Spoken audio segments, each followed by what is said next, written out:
This is Fans on the Run, a podcast made by, for, and about Beatles fans. And now, here's your host, Ethan Alexanian. Hello. Welcome back to Fans on the Run. I'm your host, Ethan Alexanian. I will not go into further detail. Just for the record, for any of you who are listening from Southern Ontario, yes, that is the Alexanian carpet store chain. Yes, the little Alexanian jingle you hear on the radio, that's my family. I will stop blabbering on because I'm senile. Anyways, our guest today is a fellow podcast extraordinaire, host of the Two Legs Paul McCartney solo podcast, and one of four hosts of the solo Beatles Videocast, Talk More Talk. Tom Hunyady, welcome to the show.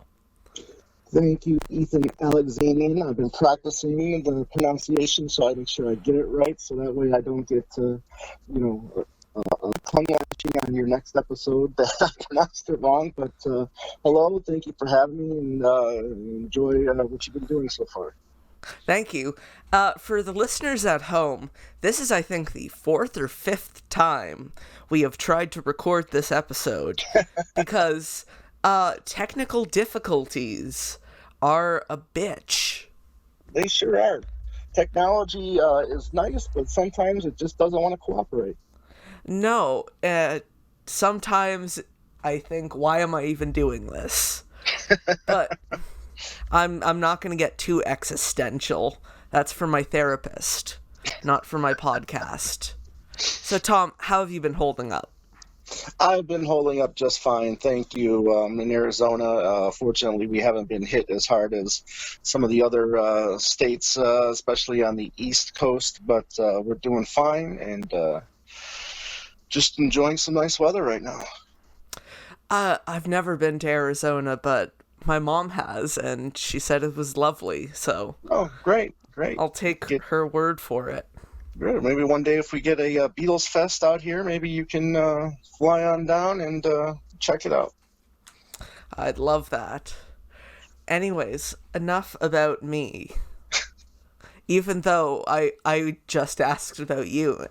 See, this is why this podcast is in the state that it's in. It's because I don't know what I'm talking about half the time. Well, that's the charm of the show. Yeah, it's some 17-year-old Canadian who doesn't remember what he said 3 seconds ago, but somehow he's going to manage to interview somebody else. You're doing fine. Anyways, Tom, how did you discover the Beatles? Well, thank you for asking. I discovered the Beatles through watching. Thank you for pretending like this is a new question. Yeah, that we haven't already run through this interview like 4 times. Anyways, I discovered the Beatles through watching a Paul McCartney video called "Take It Away." I vividly remember being at my grandparents' house when the video was on, and seeing Ringo Starr with Paul McCartney there. My grandparents told me that they were both in a band called the Beatles. I believe I was like 9 years old at the time, so I really didn't care because I was a Star Wars junkie, and that's the only thing I really cared about at the time. Yeah, it's John, Paul, George, and Ringo. No, not for me. Han, Leia, Chewie, yeah. Luke. I for some reason I blanked on his name and I almost called him Mark. Well, I mean, if in reality, yes, yeah. Mark would be correct. Technically, it's Mark Hamill, but right. I failed myself because I grew up watching those movies too, and now excellent. I feel ashamed. Well, it is the fourth. But anyways, from watching that video, my grandparents told me that their son, my uncle, was a big Beatles junkie, and through the years leading up to, so I would say we saw this video in 82, so leading through the years, 84, 85, 86, my uncle was in the Air Force, so he was stationed in Biloxi, So he would come to Michigan, because that's where I grew up, during Christmas, and the Beatles would always be playing in the background because everybody knew he was such a Beatles junkie. And just through those little quick visits with him, I really started to like what I liked what I heard. Then in 1988, I flew down to Biloxi to hang out with him. I was already collecting Beatles on cassette, and we were getting the British versions of the albums, not the American versions. So I hung out with him for 2 weeks and had my little Beatles study course, if you will. Listened to a lot of music that I hadn't heard yet, and watched some videos, and the rest, they say, is history. Yeah. So you touched on the cassettes, and I already know the answer to the question. But what was your first Beatles album? My first Beatles album was Let It Be. By the time I started buying the cassettes, I was already enjoying the later period of the Beatles more than the earlier period. So say, the Rubber Soul period all the way up until Let It Be was probably my favorite period. I loved Get Back, Let It Be, and The Long and Winding Road. So those, at the time, were some of my favorite songs. So that was just named one of my least favorite songs, but yes, I heard from a previous show. But that's The Long okay. and Winding Road. Yeah, I don't even like the original version without all the orchestra stuff. Gotcha. It's just boring. Anyways, I continue. Yeah, so, from that, and then I probably spent that whole summer of 87 before I went to go see my uncle in 88, buying as much as I could at the time. I had a paper route, so I was able to afford. What is a paper? Well, you see, youngin', back in my day, people would receive a newspaper at their doorstep or their porch and read on paper the news that happened the previous day. Yeah, you actually said the phrase "back in my day." Yeah. I don't get to use that too much, but since I am talking to someone a little younger than me, I get to use that. But so I had money. I was buying the cassettes, and then that Christmas for 87, my dad got me one of those big cassette and record player sets, so I was able to start buying records then too. Yes. So I remember getting the White Album first on vinyl, because it had all of the posters, the four individual and the one big poster with all those crazy images, and then the lyrics on the other side.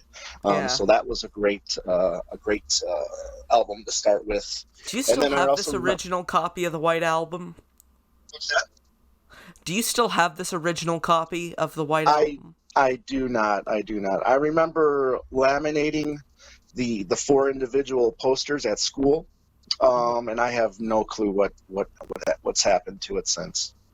Because I was gonna say, how white is the White Album still? It's still very white.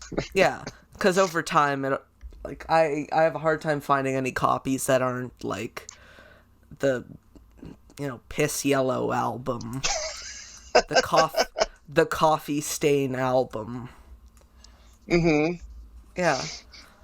Yeah, it's over years, because I know a lot of people weren't, properly taking care of their albums back in the day.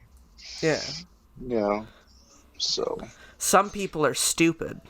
Some people are stupid, and to be honest with you, I don't even know if they were selling those little vinyl plastic sheets that you can protect your albums with back then. It wasn't something I was doing. Well, I'll give you a pass. Oh, thank you. I do it now. Yeah. Well, you said you laminated the pictures, so yeah, that at least kind of right shows some inkling of caring.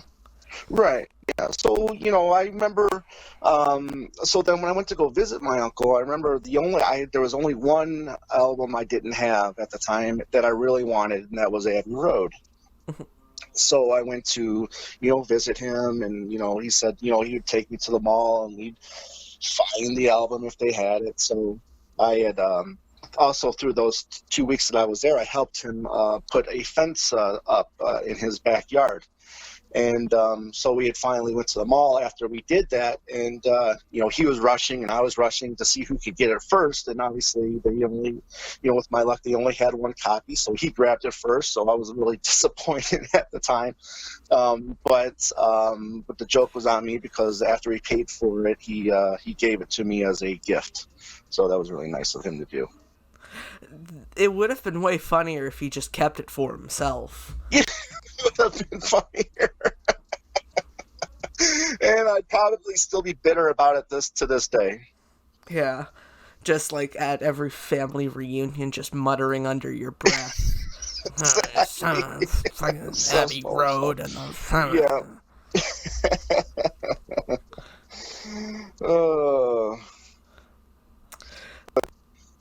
Yeah.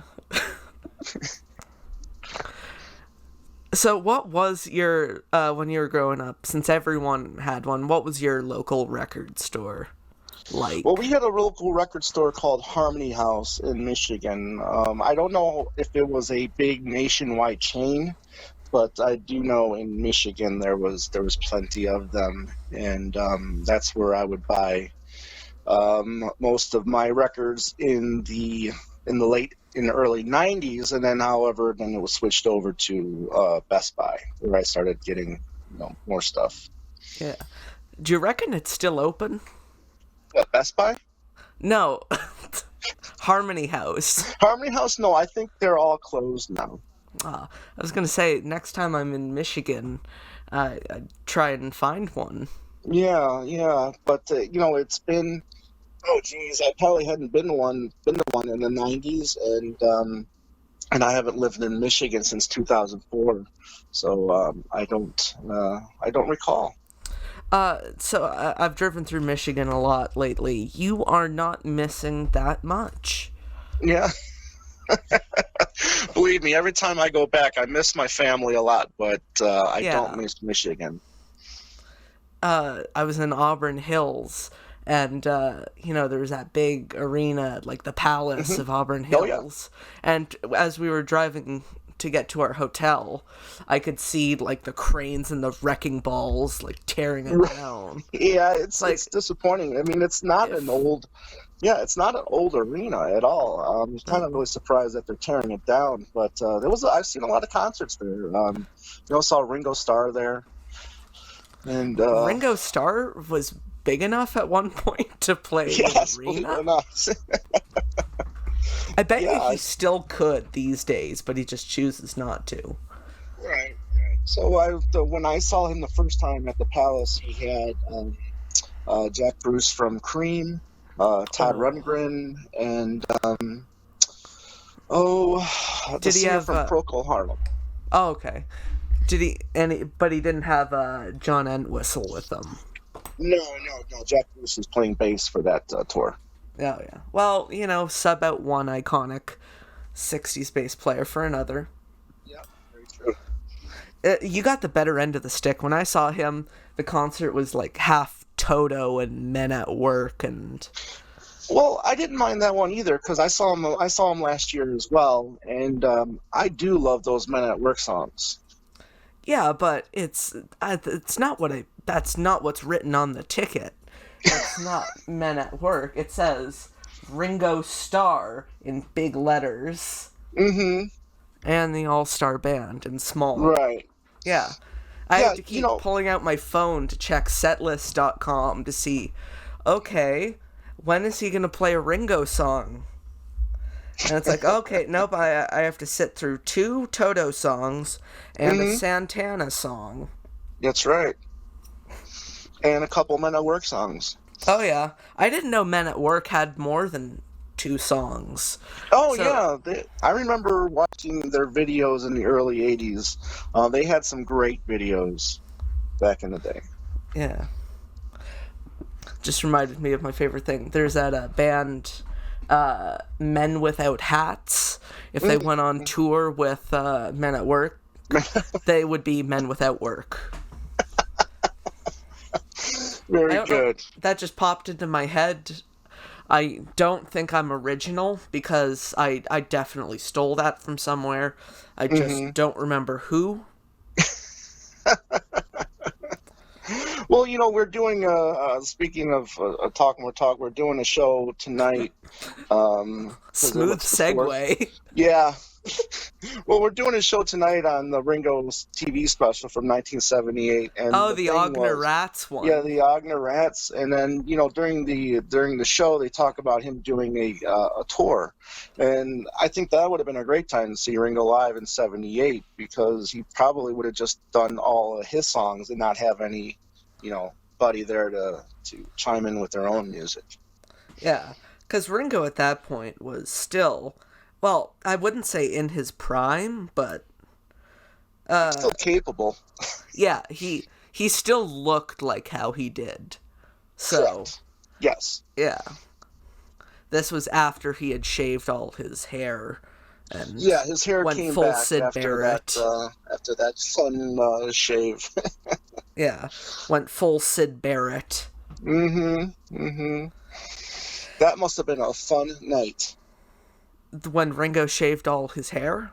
Yeah, I'm sure he had quite the party before shaving that head. Do you reckon it was a party or some sort of existential crisis? It could have been a nervous breakdown. Or, the best parties are somehow a mixture of both. Yes. Yeah. Yes, I agree.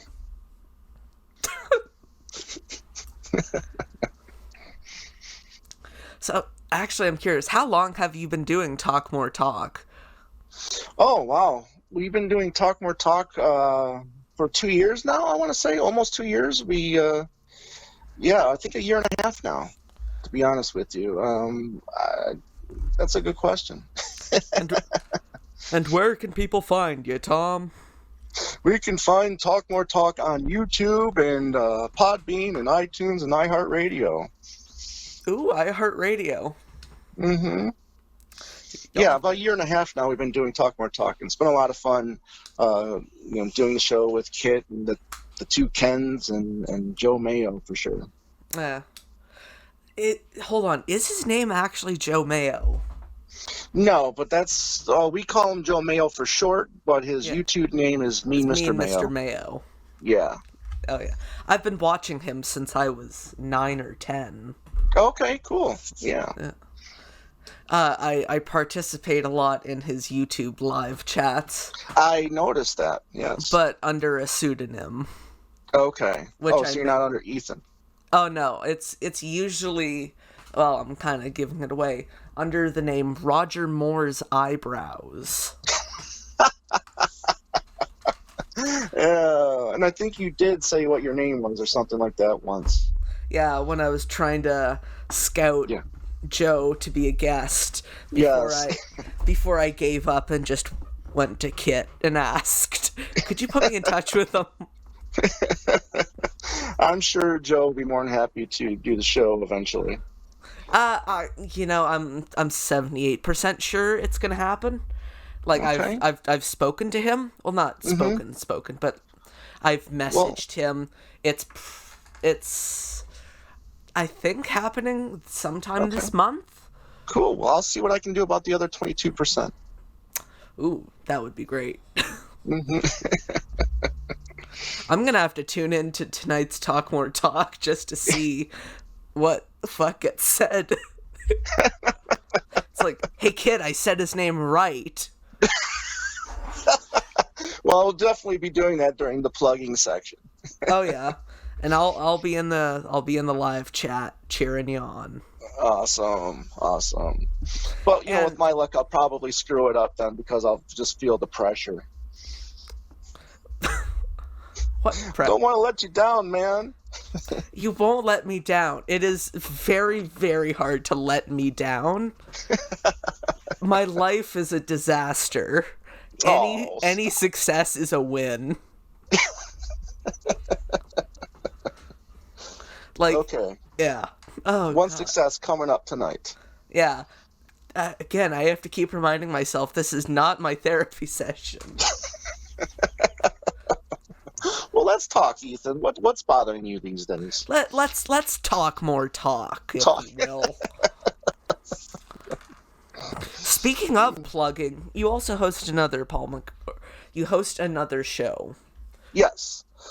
Yes, that's Two Legs, a Paul McCartney podcast. And I started that with my cousin, David, who no longer does the show. He has a lot of other hobbies that he wanted to get to, so he left. And I have a new co-host. His name is Andy Nichols, and he's doing a wonderful job. And we're now a videocast. Before we were just audio. So the show is starting to become more of what I envisioned it before we started.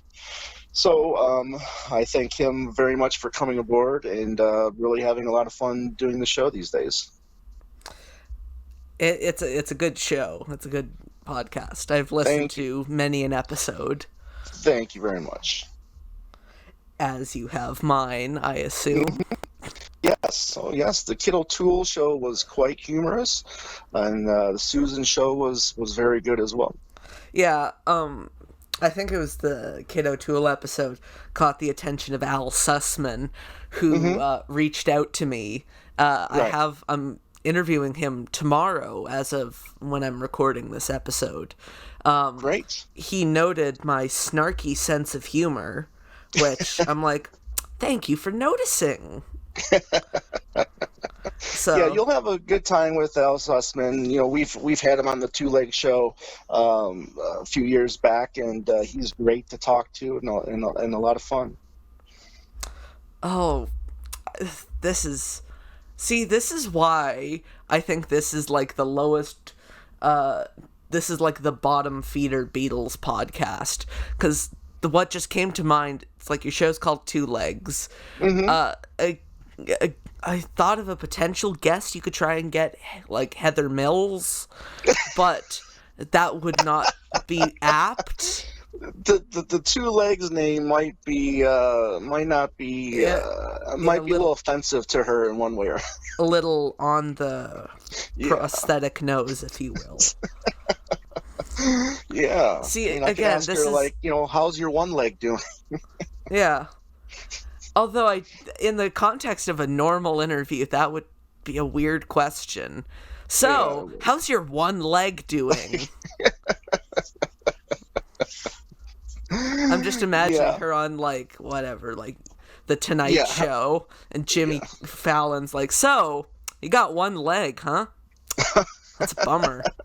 And you got the prize of all prizes. How did that happen? The prize of all prizes, a McCartney divorce settlement. Yes. Money can't buy you love, but it can sure as fuck buy you a decent divorce lawyer. Yeah, and probably a 10 times better prosthetic leg as well.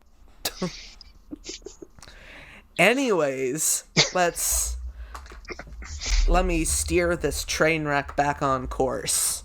No, please do. Proverbial Captain Ahab. Why am I even saying that? I haven't even read Moby Dick. No. I'm just an idiot in a room shouting into a microphone. I'm sure you have a lot of Beatle books you need to read before you get to Moby Dick. Yeah, I have a shelf full. I'm running a shelf? I'm running out of room, Tom. I got 2 bookshelves myself full of Beatles books, and a third will be needed real soon. Well, when Kit was on, she was like, well, I gotta make sure you get a copy of my Michael Jackson book and my Beatles book. And I'm like, oh, thank you. And meanwhile, I have IKEA in another tab trying to buy another bookshelf because it's like... Oh, well, that's something we have in common. My 2 bookshelves came from IKEA as well. I should say 3. I have 3 right now because I'm also a big fan of Stephen King's books and Yeah. and other biographies and stuff like that. So I have another bookshelf just filled with other books besides Beatles books. Yeah. I have friends come into my room sometimes, and they just stare at my, not even like my big record shelf, they stare at my bookshelf in disgust. They're like, okay, the records I can live with. That, it seems like you have a problem. Like, how many fucking books do you need? There can't be that much to write about 4 people. Oh, And little do they know. Little do they know. So what have you read so far, and what are some of your favorites? My favorite, wow, you've turned the tables. Okay, I'm a big fan of Mark Lewison's books. Of course. He, you know, He's the Godfather. he is the Godfather, who I will have on my show one day, Mark. I know you're listening to this. Yes, and I will have him as well. Yeah, I'll get him for you. Thank you. What else? There's a book. The author's name escapes me at the moment, but it's called How the Beatles Rock the Kremlin. Oh, okay. That I do not have that one. I really dig it, and it's about the Beatles' impact of the fall of communism in the Soviet Union. Okay. And I think my favorite, though, is Love Me Do, The Beatles' Progress by Michael Brahm. Oh, okay. Yeah. Cool. It has the best tagline ever of any book. It's like a quote from John Lennon on the front. And it's like, it portrays us as how we were. Bunch of bastards. Bunch of bastards. Yeah. Well, John could be a bastard. Oh, yeah. Have you read those interviews he did with Rolling Stone? Oh, yeah, I have the book. Yeah, Lennon Remembers. Oh, yeah. Oh, yeah. Went through it a couple times, actually. Kit and I, we co-hosted on another podcast, and we talked about Alan Klein, their Apple manager, and there's a lot of as soon as you things say his name, the Jaws music just starts playing. Yeah. Yeah, but there's a ton of good books out there for sure. What a tool. Absolutely. Yeah. The man screwed, like, imagine having that on your resume. You screwed over both the Beatles and the Stones. And Sam Cooke prior, too. Oh, of course. You know. Yeah. I hate Abco. Yeah. That's why I don't buy any Sam Cooke, because it has the Abco, because Abco still owns Sam Cooke's music, so I refuse to buy any Sam Cooke. That's kind of why I don't buy any new Rolling Stone stuff, apart from... Oh, that's right. Well, I don't even like the post-Decca stuff anyways. Yeah, well, I had to get Let It Bleed, and I think Let It Bleed was their last record with Abco. So, that is my favorite records, Stones records, so I did have to get that. I get laughed at because whenever I talk about my favorite Stones record, everyone looks at me like I've just grown a third arm. Well, what record is that? Their Satanic Majesty's Request. Okay. I love that album. Hey, to each his own. Yeah. I'm a big fan of just really weird psychedelic stuff. Not like the mainstream psychedelic stuff, like, Incense and Peppermints, Crimson and Clover, like right. Jefferson Airplane, like the really fucking weird stuff. Like the kind of psych that if you're trying to find it on like an original LP, it'll cost you $2,000. Right. Now, have you tripped while listening to any of these records? I do not trip. Okay. I want to. I have just been advised otherwise due to pre-existing conditions. I sent you a picture of the book that I'm reading right now, Riding So High, so you can kind of get a sense of what the specifically John and George were going through. I can live vicariously. Yes, there you go. Yeah, that's one thing that really, when I think about it, kind of disturbs me, is how much, like, being a Beatles fan, LSD has been romanticized to me. Like, hearing people say, oh, dude, like, Sgt. Pepper on acid, whoa. Yeah. I think more, Magical Mystery Tour is more trippy than Sgt. Pepper is. Yeah. Well, that's where most of the Paul is dead clues are, though. Oh, absolutely. Yeah. Did you know that if you play Magical Mystery Tour backwards, it sounds all fucked up because you're playing it backwards? Because you're playing it backwards, absolutely. And you probably have to buy a new needle. Oh, yeah. I would want to meet the man who thought of that whole scheme. If it was like an intentional thing and it was a marketing thing, I would want to take a business class from that guy.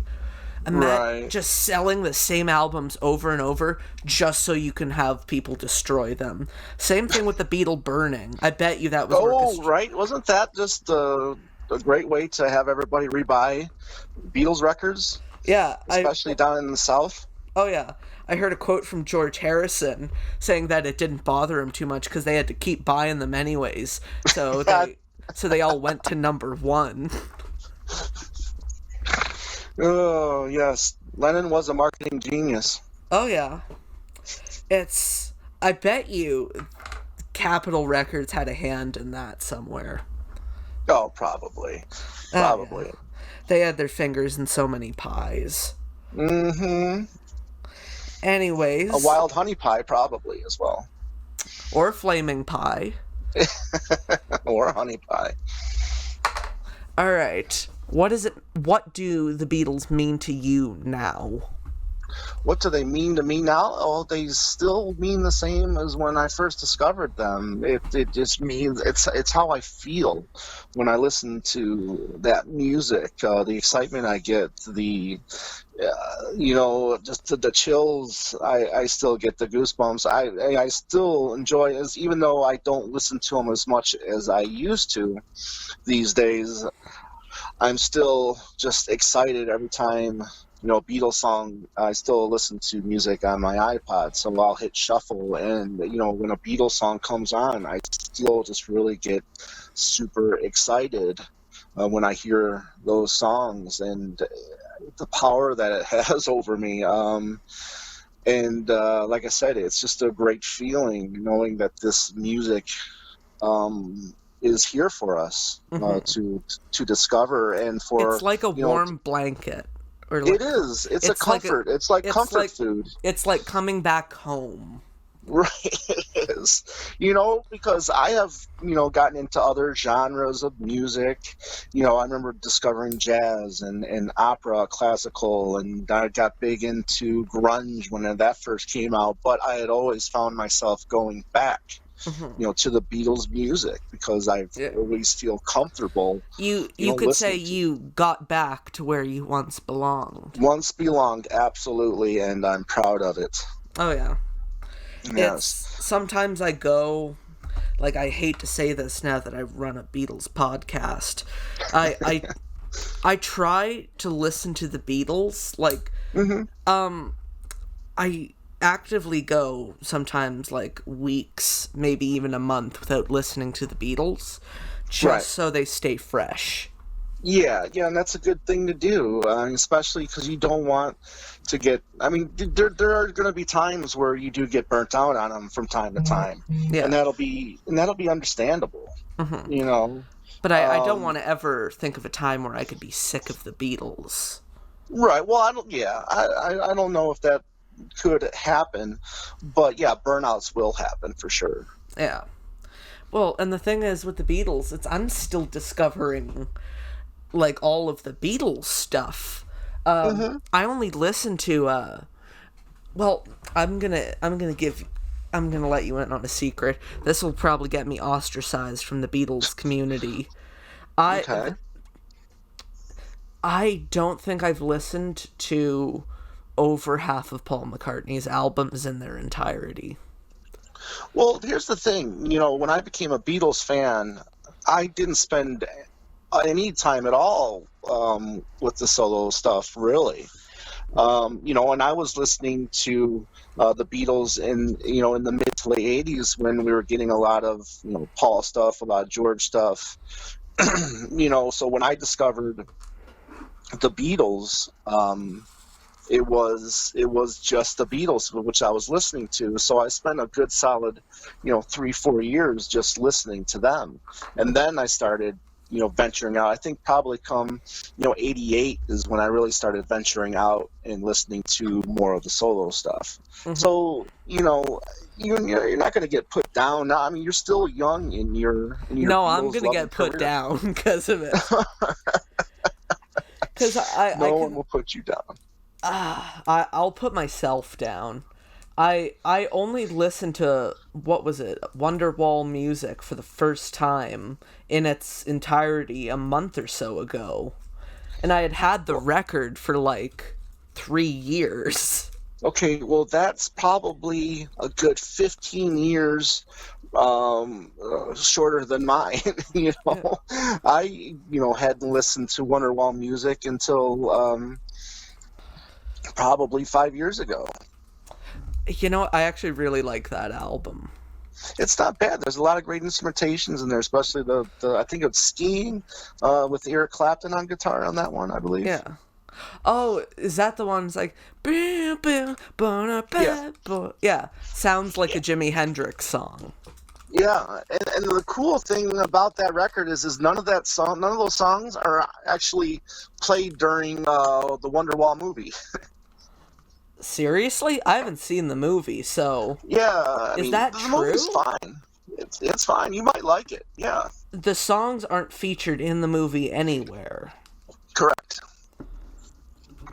Huh. That just kind of... Whoa. I don't know how to process that. Now I'm not sure I believe you. Now I have to go watch the movie. You have to go look it up. Yeah. Or is this some sort of elaborate Jedi mind trick into getting me to watch Wonderwall just to see it is? Yeah. Just to see if it is true? Yeah.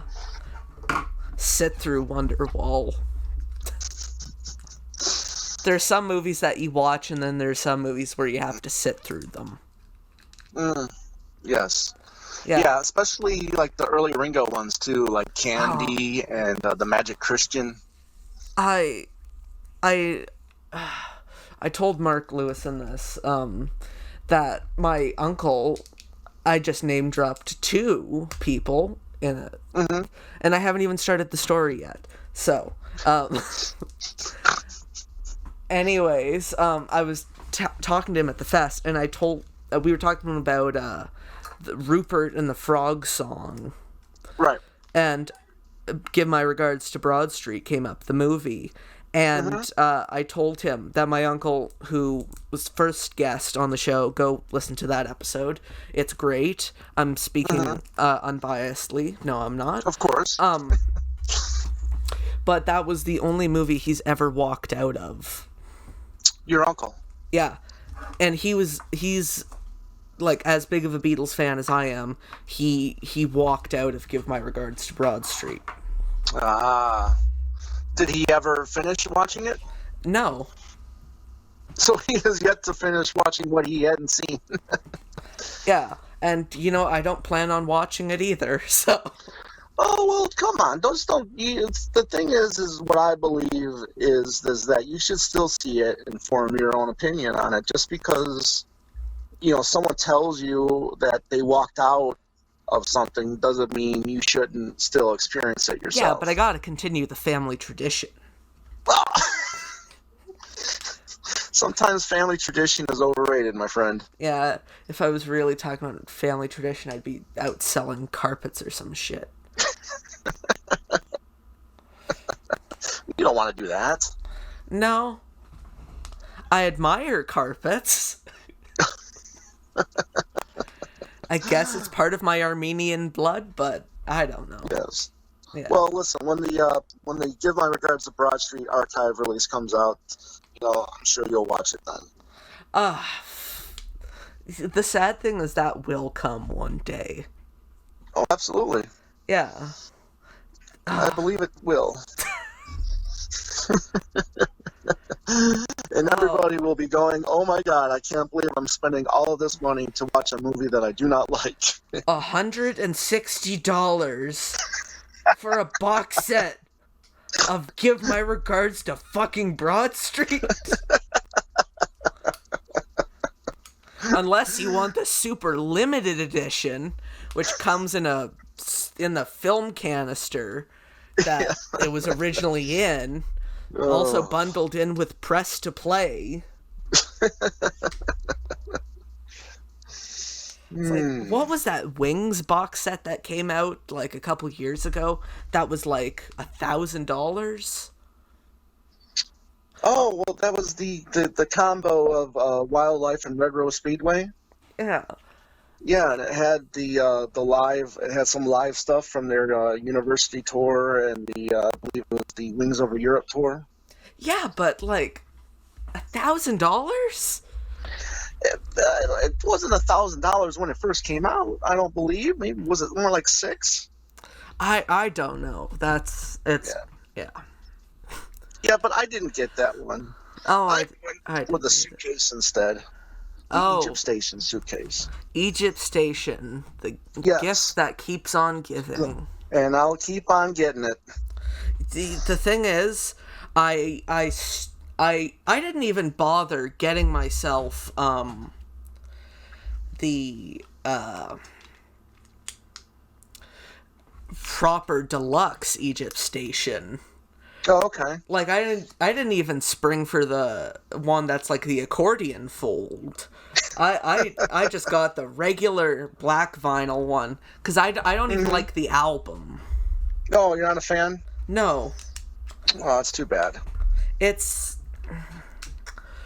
is an acquired taste. The thing is that makes me really sad about it is that the two songs that came out for Record Store Day last year, Home Tonight and In a Hurry, they're way better than anything on that album.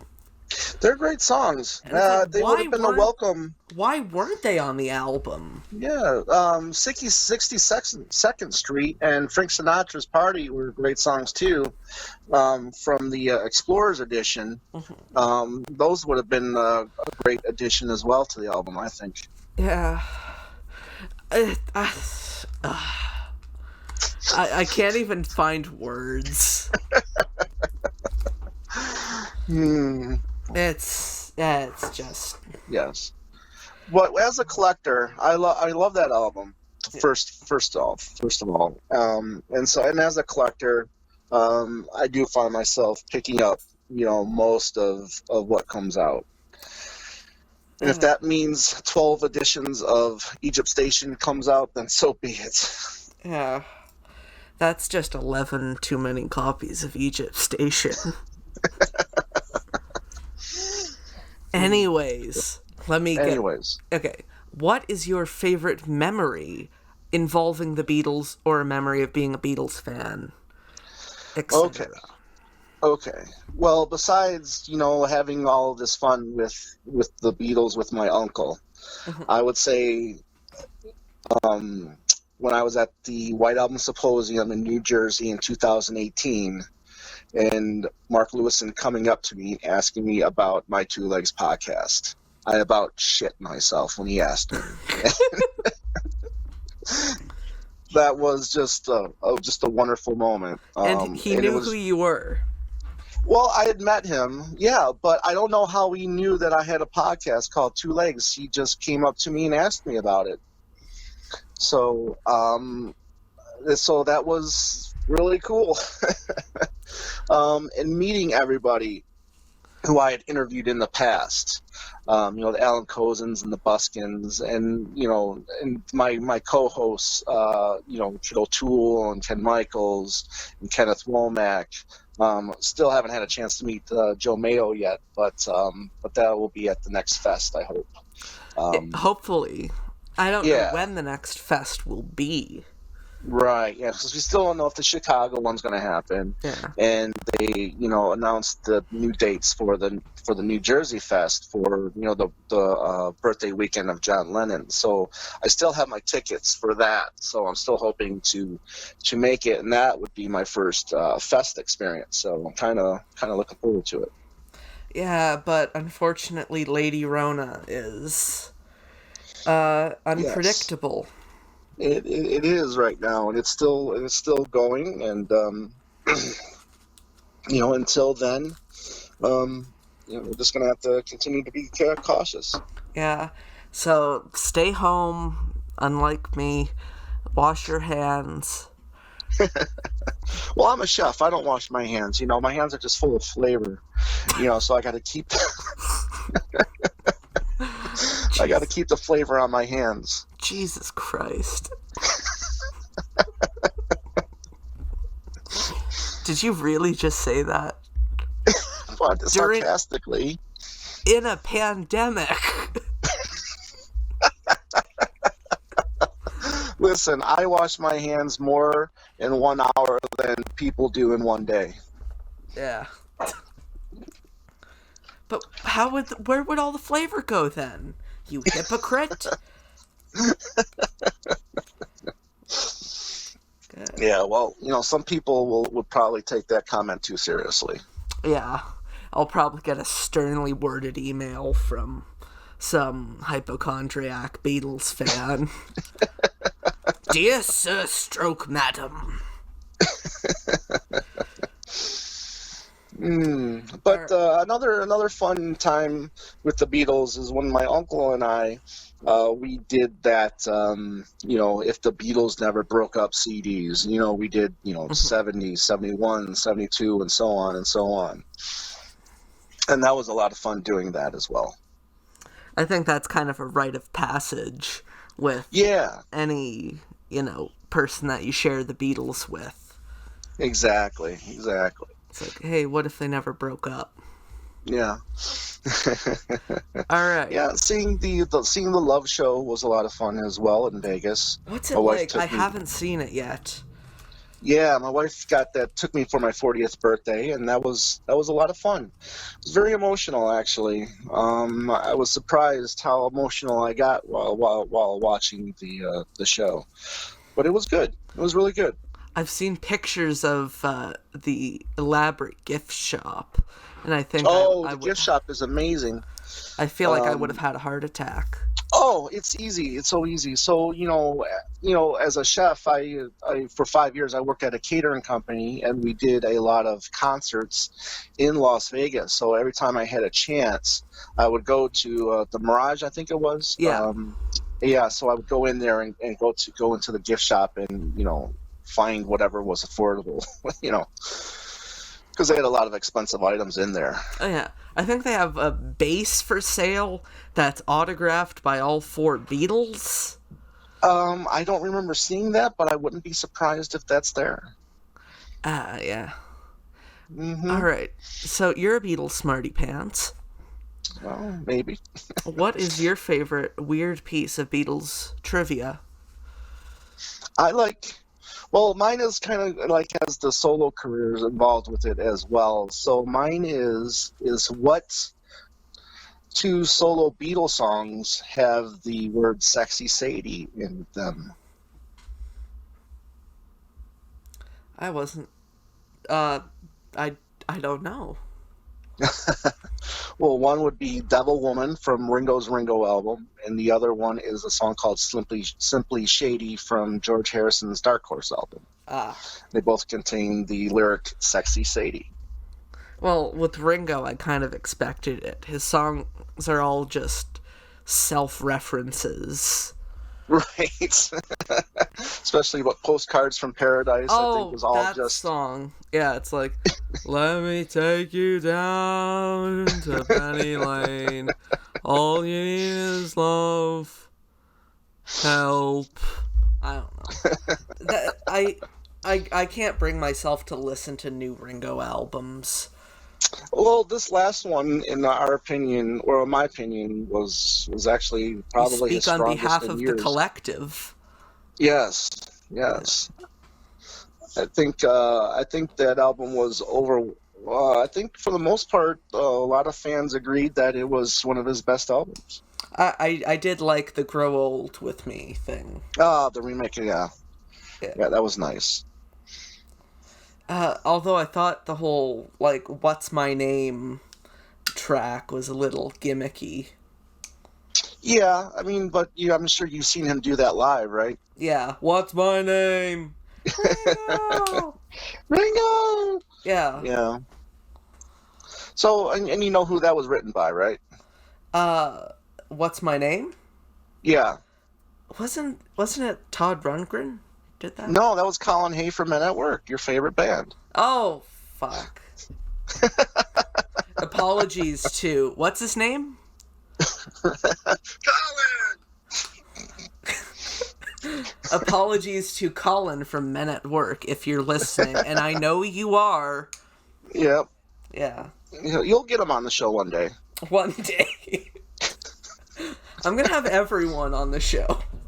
Yeah, exactly. But try not to, get everybody all at once. You gotta space it out a little bit. Oh yeah. Well, I'm gonna break the fourth wall here. I'm recording about 5 or 6 interviews in the next 2 weeks, so I can give myself a bit of a break. There you go. So I can just kind of upload them whenever I want, like every Friday or so. Right, yeah, that's actually not a bad idea. Yeah, and I have some pretty interesting guests coming. Al Sussman. Yes. I have Piers Hemmingson. That'll be good. For those of you who know 1964, The Tribute, I have Mark Benson coming on Friday. Yeah, I've seen those guys maybe 2 or 3 times live. That was another experience with my uncle that we had together. He was a big fan of that band. And then next week, I have an interview scheduled with Wally Podzeriak. Yeah, Podzeriak. How do you say it? I think he pronounced it Podzeriak. Yeah, see, now I can't give anybody shit for butchering my last name anymore. Because I think I just committed the linguistic equivalent of the Armenian genocide against his name. You'll get it, though. And then from the tribute band, the Fab Four, I have Artie Saraf coming on Thursday. And then I'm going to kind of, I think, take a break. Although not a bad idea. No one would know it because the uploads will still keep coming. How long do those uploads take you to get them on YouTube? Like an hour. Okay. Yeah. That's not too bad. It takes a while. Anyways, let me hit you with the quick-fire questions. Yeah, go for it. All right. What is your favorite Beatles song? At the moment, Penny Lane. Really? Elaborate. Yeah. Elaborate? Well, I think it's just perfectly well sung. I just everything about it just again excites me. I love the trumpet played throughout the song. I love the storytelling aspect, of the homely aspect of the song. I love how Paul's voice sounds in the song. It's a fun it's a fun video, and it's, to me, one of their perfect songs. I think it's like a perfect 3-minute pop song, and deserved its #1 status. It's just a favorite of mine. When I hear it, it's again something that one of those songs that I could listen to 100 times over again and not get tired of it. What is your least favorite Beatles song? Oh, right now, Yellow Submarine. Really? Yeah. Again, elaborate. Well, it just becomes from the fact that, it's part of the movie, it's part of an album, it's part of the concerts. It's just something that I feel that is been overplayed, and it's just not as fun to me as it used to be. And I think it's a little overrated myself. Really? Mm-hmm. I'm just glad you didn't say Mr. Moonlight. I know that song gets a lot of crap, or gets crapped on quite a bit, but I gets think crapped on quite a bit on this show. Yeah, I think there's some charm to Mr. Moonlight. I love it. I love the cheesy little organ solo. There's nothing wrong with the little cheese. Yeah. Unless you're a vegan. I'm lactose intolerant, so. Yeah, gotcha. Life is pain. All right. Ugh. What is your favorite Beatles album? My favorite Beatles album? Well, it's albums. Much as I love, top 3. Okay. Well, as much as I love White Album and Abbey Road, I always go back to, it's 2. I always go back to Rubber Soul and Revolver. Correct answer. Those 2 albums just have, lyrically, are probably my favorites of all time. And then, a third, I still have a soft spot in my heart for Let It Be. Yeah. I know that album gets crapped on too. By me. A lot. Yeah. Yeah. But, there's always, everybody, you always, see stories of people saying that this particular album is their favorite because it was the first one they bought with their own money, and stuff like that. And that's true with me with Let It Be because, that was the first album I bought with my own money. Mm-hmm. To each their own. Exactly. Well, but the good thing is you said what I consider the correct answer. Revolver. Scientifically proven best Beatles album. Don't quote me on that. But it's true. Well, there's just a lot of wonderful stuff on there. I mean, and I like what you said to Kid O'Toole because it was kind of like the gateway to the 67 stuff. Yeah. It's we probably wouldn't have got Sgt. Pepper, if it wasn't for Revolver and LSD. Probably. Yeah. It always comes back to drugs with you, Tom. It's so fascinating. Is there something else on your mind? What's that? Is there something else on your mind? Oh, no. But it is fascinating how drugs influenced a lot of their career. All right. What is your least favorite Beatles album? The one I probably listen to the least would probably be either Please Please Me or With the Beatles. Those 2 albums are great, but I don't find myself liking the earlier period as much as I do from, say, Revolver, or I should say Rubber Soul to Let It Be. Yeah. I'm not a big fan of the Please Please Me album myself. I do like With the Beatles, but, I can't blame you for not liking Please Please Me. It's dull. Okay. Well, thank you. All right. So, this has been a very unproductive conversation. So that means it's been a successful podcast episode. I'm happy to hear that.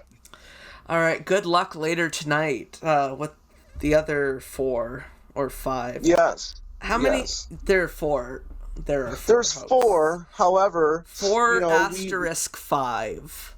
Yes, there is 5 of us, and Ken Womack started with us, but since he's writing so much and traveling and doing so many wonderful things with his books, he's needing more time to spend with that, so we were just it was just Kit, Ken, Michaels, and myself, and then we added Joe Mayo as a 4th. Just to keep the whole 4, thing going with the show. Anyways, Tom, thank you so much for coming on. Thank you for being so supportive of the podcast, by the way. I remember towards when I first started, you sent me a very nice note that was quite encouraging, and I wanted to thank you for that. Not a problem. There's plenty of room for more Beatles podcasts. There's really not anything like what you're doing, so it's original in a way. And as I told you before, if I had YouTube or Podbean or whatever, this technology back in 1988, I would probably be doing the same thing. So I celebrate you, and I wish you all the best of luck with this show, and I hope it turns out to be what you want it to be. Thank you so much, Tom. And it looks like we're at that part of the show where, unfortunately, we have to say goodbye. Bye. Tom, thanks for coming on. To everyone else who isn't on the interview, I'm going to edit that part out because it didn't make any sense. Now that I said that, I'm going to leave that in. Leave it in. Yeah, all right. Thanks for coming on, Tom. To everyone else, ta-ta for now. So long. Fans on the Run is produced by Ethan Alexanian. Additional voiceovers by Richard Phillip. This has been a Showtown production.